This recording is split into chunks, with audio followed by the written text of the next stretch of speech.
There are phases in a country's journey when recognition does not come from applause or headlines, but from how other nations respond to its presence. And when those responses begin to echo across regions that rarely move together, it's worth paying attention.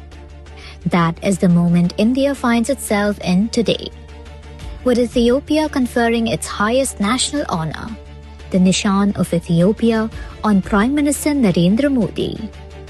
On the surface, it is a formal diplomatic gesture, dignified and restrained. But when you step back and look at the wider canvas, it becomes clear that this honor is not standing alone. It is joining a pattern that has been quietly taking shape across the world.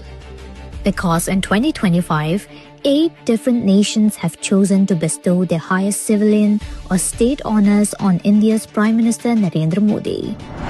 Not clustered in one region, not driven by one alliance, but spread across Africa, Europe, South America, the Caribbean, and the Indian Ocean.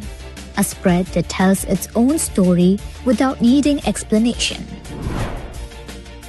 From Mauritius and Sri Lanka to Cyprus, Ghana, Trinidad and Tobago, Brazil, Namibia, and now Ethiopia, these recognitions come from countries with different histories, different priorities, and different political cultures, yet all arriving at a similar moment with a similar decision to formally acknowledge India as a serious, steady, and credible global partner.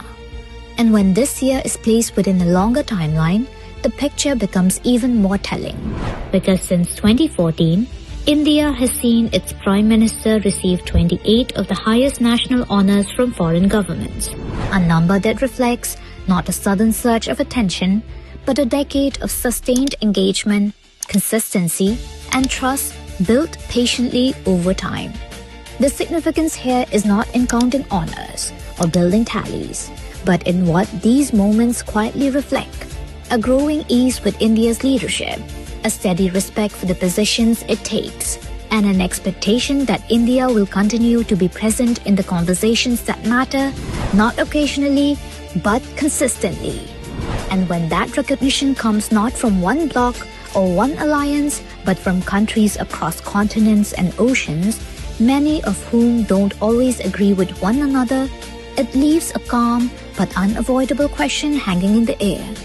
What does India represent on the global stage today that so many nations are choosing to acknowledge it at the same time?